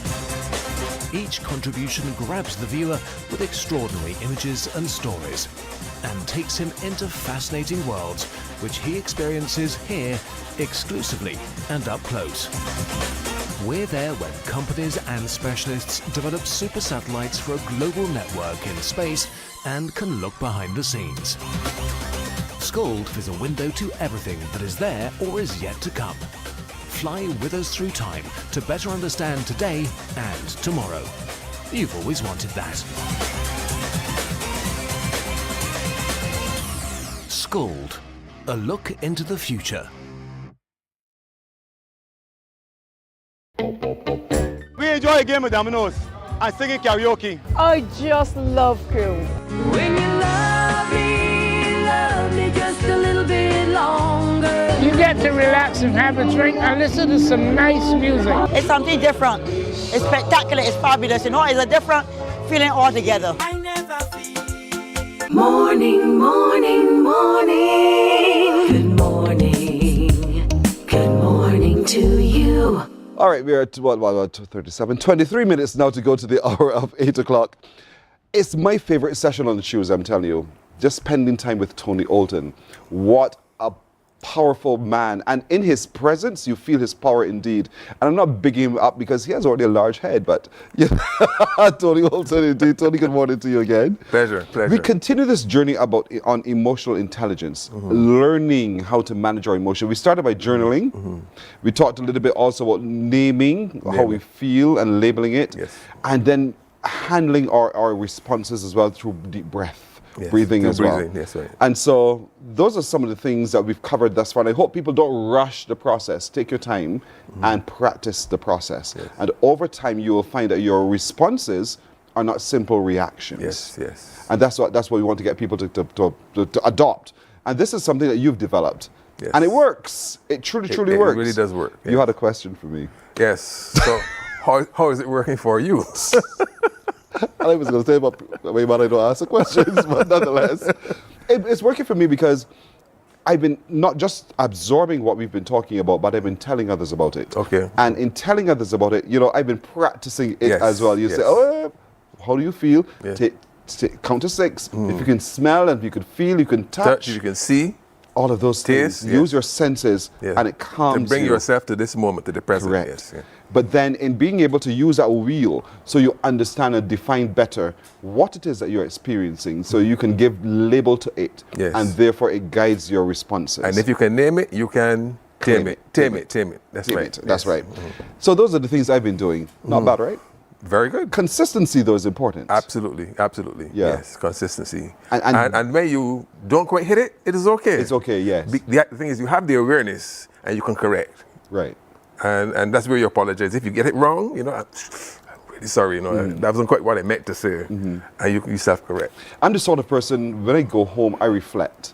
I always replay my day. Always replay my day to see experience. What did I do today? What did I forget to do today? What should I not have done today? Those kinds of things. That's what I do. And what must I remember tomorrow? Correct. What must I do differently tomorrow? Or what must I do differently next time? Yeah. My team knows me well. Before I sit in this chair, I'm ready. Because I start from the day before to get ready. I'm one who, I must know what my first words are. That's me. And it must be locked into my head. And then everything else can flow thereafter once I understand. And the understanding is central to our emotional intelligence. And that has the power, that practice has the power of calming. If I know how I'm going to open up, those first 30 seconds, once I get that off, I can flow because I'm aware of my subject material, so I can just flow. It is that initial anxiety that by knowing what my opening is going to be, I had to make a tribute at a funeral service some time ago, and the rest who were with me, they said, how you could get me to just talk without paper? You look at a piece of paper. I said, because I had already locked it into me. So I knew the structure. I understood what I wanted to talk about. I knew how I was going to end it. The timing of it was a little different for me because I was watching what was going on. So I'm aware. So I can just choose my pace as I go to fill the time. And that's important. Again, that's intelligence that we're talking about. And that calming of self is central to understanding how we are maturing emotionally intelligently. And the ability to be more effective in the space at the time. Hey, look at that. We said at the same time. Well done, Tony. You're catching up with me, man. Well, so today I started by teasing folks to say, do you understand emotional contagion? And I'm sure there are people wondering, what person talking about? Yes. So what are we talking about, Tony? So somebody sneezes. You catch him. And, 2 or 3 hours later, you find yourself with the same sneeze. Yes. Emotions operate on the same basis. Emotions are very contagious, yeah? Have you ever gone to a wedding and that moment is, something happens inside of you because the bride and groom are all elated, the families are, something happens inside of you, something changes inside of you. Have you watched a movie lately? I'm not a movie watcher, but I know what you mean. watch a movie and there's some scene that, someone is in trouble, and something happens inside of you. Yeah. Because you know what it's like to have that emotion. You may not have had the experience, but you know what it's like to have that emotion. And then something goes off inside of you and you find yourself there too. Have you entered a space where everybody's glum? Yeah. And then you find yourself kind of slumping, or you enter a space where everybody's bright and alert, and something happens on the inside of you. There are these things it's now called mirror neurons. A mirror neuron, there's a behavior that I engage in that stimulates those neurons. Guess what? When I observe you engaging in the same behaviors, my neurons fire the same way. Yeah. As if I'm the person engaging in those behaviors. It's almost like the law of attraction. Somewhat. Don't start there. Not quite, but yes. Almost like. But you're right, because for some people, if you see someone else cry, it triggers the water in you as well. Or somebody's giving a speech and they're moved, something happens on the inside of you. Yes. That's the power of our emotions. That's what we're talking about. That's what we're talking about. Contagion. Yeah, emotional contagion. Yes. So it's a good thing or a bad thing? It's a good thing if you are aware, because it means that I have the awareness that whenever I enter a space, who I am, what's going on inside of me, has the capacity to influence what's going on with others as well. And knowing that, I can choose where I expose myself. I can perk myself up. Yeah. I'm going into a space, I can, we say in the army, looking slightly above your own height, shoulders squared, and looking slightly above your own height. And that projection, what's going on inside of me, I can then have influence very quietly, implicitly, in the space that I'm occupying. COVID taught us a few things, to wear masks. Yes. So, you get, wash your hands, those kinds of things, so we understand contagion. Yes. And so the same application of sorts happens in a relationship as well, how you relate one with the other. Be mindful of the fact that what someone else is experiencing, you could catch. You approach me and I start to smile. Something happens on the inside of you. Correct. Same thing here. Yes. The first thing I said was Tony. Yes. Because there was a happiness that came from seeing you in the person as well. Yes. And that's what we were talking about. So be mindful of those things in emotion in relationships as well. And the reverse, not to catch another person's emotion if that emotion is going to be an unpleasant one. Yes. That's why wear the mask. Yes. COVID-19. Carry your that mask. I've never thought about it that way before. Carry your mask. I teach you so many things. You Professor. Let's look now at empathy versus sympathy. Yes. That is one that we can sometimes get very, very wrong. Yes. So empathy means that I have the awareness that I have a preconceived way of thinking. We otherwise call them biases. Yeah? I have my view of the world. If I engage you exclusively from my perspective, I'm going to engage you from a place of judgment. And the Bible warns that we shouldn't judge. Yes. Empathy is the opposite of judgment. Empathy says I have the capacity to bring my thinking down, not dismiss it, bring it down in the moment to try to understand your thinking. I like the way Stephen Covey puts it. He says, everyone's life experience is so singular and so unique. Who is going to listen to that uniqueness? Most people, when they engage in, the vast majority of persons, when they engage in, they listen to reply. Yeah. Empathy is about listening to understand the other person's story. You don't know my story. You may know my name. You may know what I do, where I live, my favorite meal, but you don't know my story. And remember the conversation back we talked about the fact that 50% of what we present as an adult is in place by the time you're 2. Yes. 85% by the time you're 7. You met me when I'm 35 or 45 or 55. You don't know my story. Yes. So quieten down your mind and hear my story. Here's what he also says, Stephen Covey, and anybody who knows me knows that he's my favorite author. His work has had a profound impact on how I think and how I live my life. Yeah? He says that the psychological equivalent of air is to feel understood.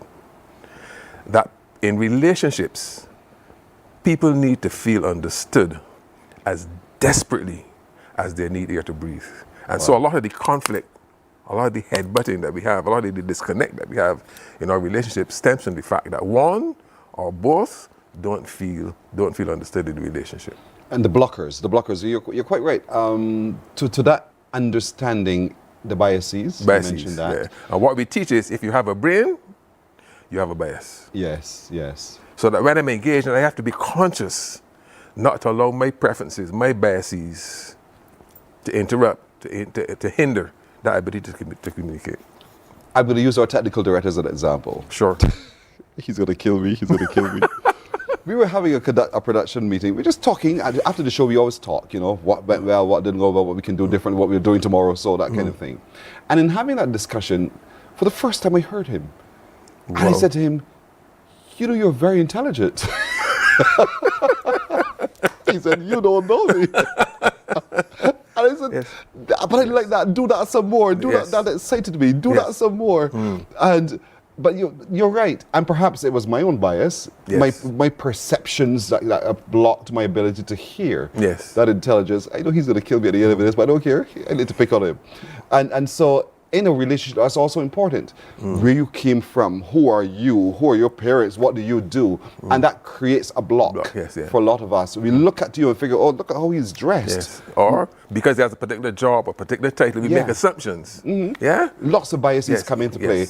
And so you don't quite hear the story. Yes. And one of the things I remember talking about years ago, he kept saying, don't assume, when I was in customer service, don't assume that the guy who comes in the tie is richer than the guy who comes in the t-shirt. If you have a brain, you have a bias. And part of being emotionally intelligent is to recognize that fact. I have biases. Right. Yeah? So, but we have to manage them. Yes. Having them is having them, but we have to manage How do I manage? So how do I manage? Yes.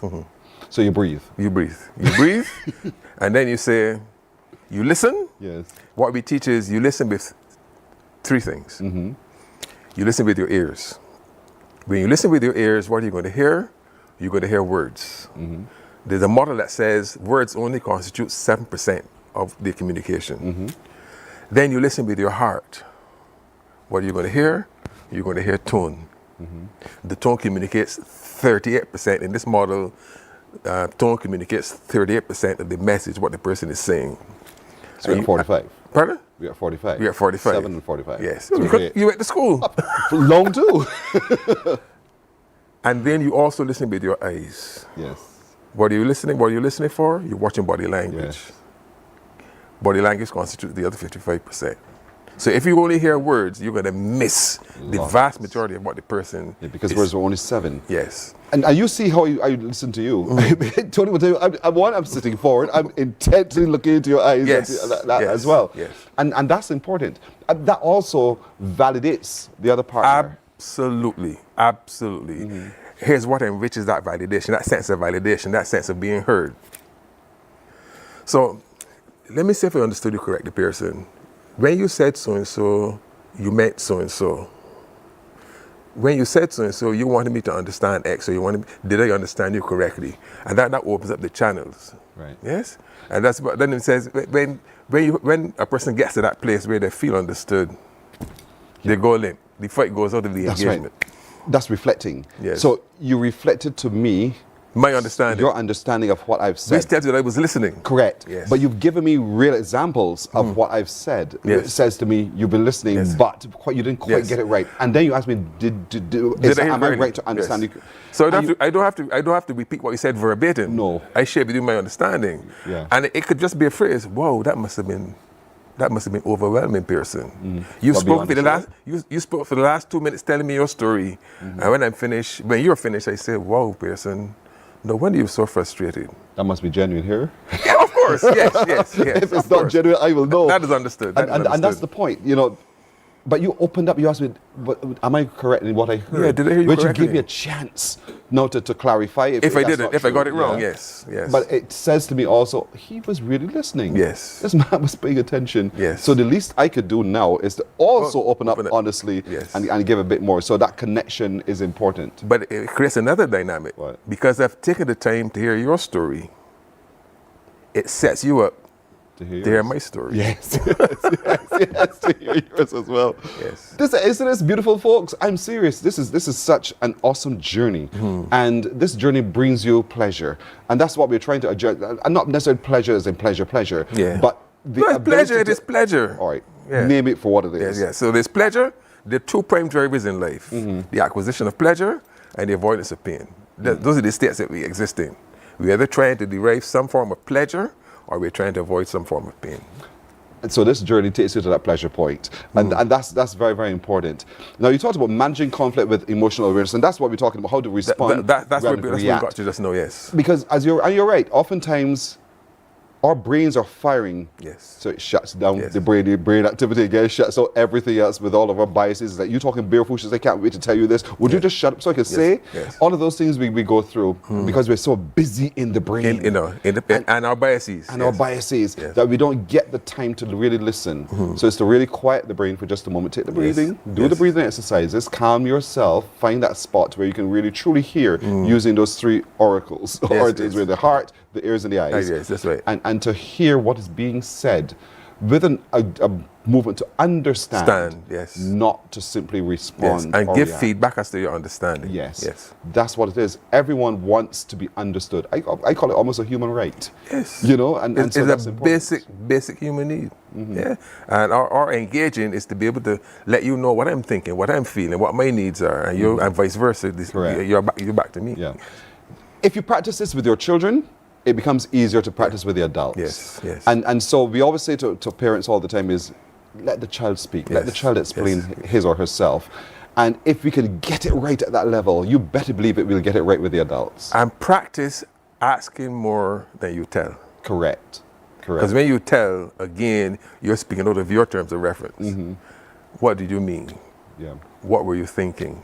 What makes you say that? I'm smiling a little way because my colleagues always say, you're always asking all these questions. Yes, no, but what we say in asking relationships, the question, the power is in the question, not the answer. So asking questions facilitates that understanding that we're describing. Tony boy, this is so exciting. I'm leaning forward almost all the way to come and sit next to you for real. So I'll put you in the coach. what's our exercise for the week then? Just practice that. Just practice empathic listening. Be mindful that your tendency is to always have the answer. You know, it's just the person puts on the first stop, you're ready to respond. Practice listening to understand what the other person is saying. Practice listening with your ears, practice listening with your heart, and practice listening with your eyes. I can do that. You can do it too, folks. We can all do this together because we want to be emotionally intelligent.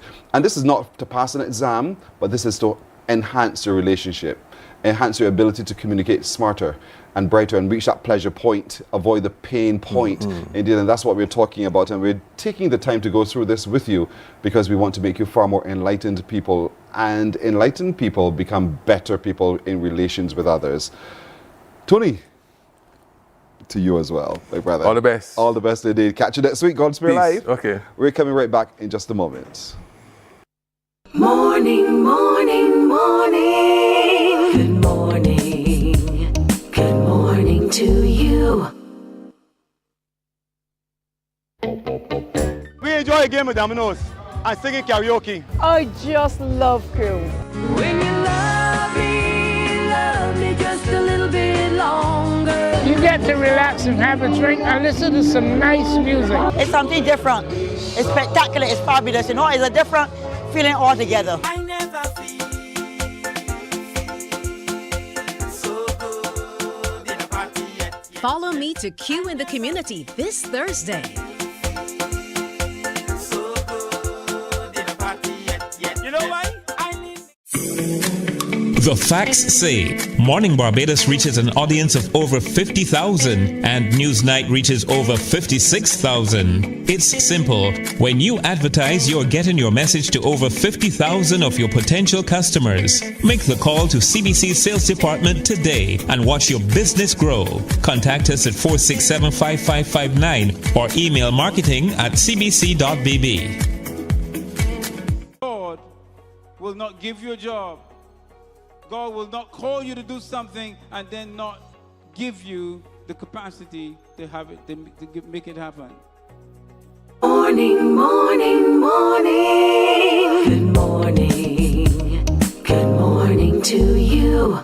Let me say good morning to Norma and to Villy Scant as well. You're so right. You're so right. They're paying attention, and that's so important. Thank you for messaging, indeed. We have 4 minutes left, folks. I asked you a question today. What is the most absurd thing that you have been tricked into doing or believing? What is that most absurd thing that you have been tricked into doing or believing? And again, what is it? 228-5562 or 228-5563 are the numbers to call.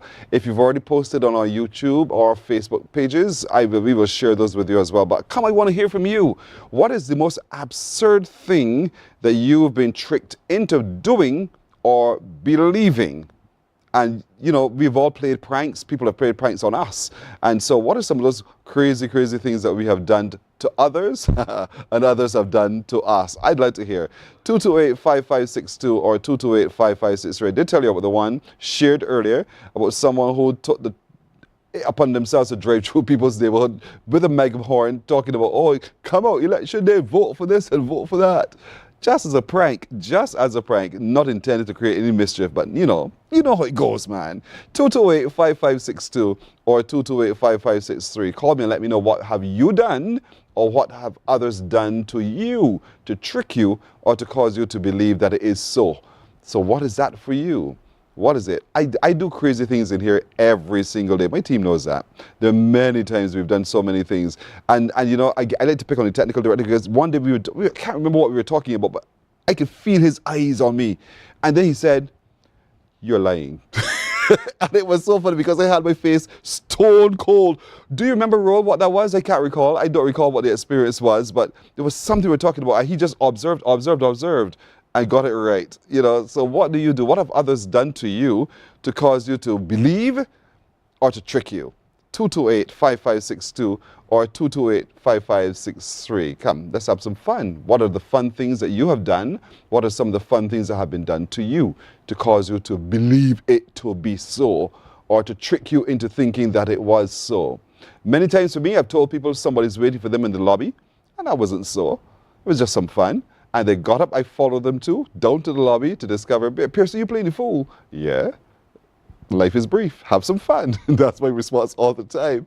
So what are some of those things that people have done to you to trick you into believing or to trick you into having consternation because you cannot believe that they've actually done so? So if you have something you can share with me, if you have something you can share it on our Facebook page as well, and we would love to hear because I love to laugh. And I'm sure you do love to laugh as well.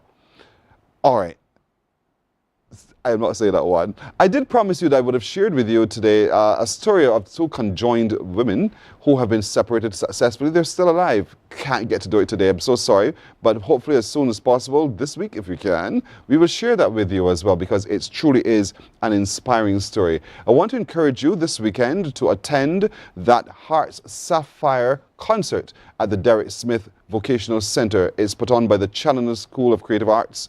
And so they want you to be there as well as they continue to raise funds to provide transportation of our special children to school and from school as well. And your support is absolutely vital. A full cast of some exciting performances. The Barbados Police Service Band, the Barclays Singers, KB Clean will be the MC, and so many other people will be there. Romancia Murray will be singing. There it is. That's the program of the evening, and it begins at 4. It begins at 4 o'clock. So early o'clock, you need to be at the Derek Smith Vocational Center to support. We thank you for that. That's it for today. Oh, what's that?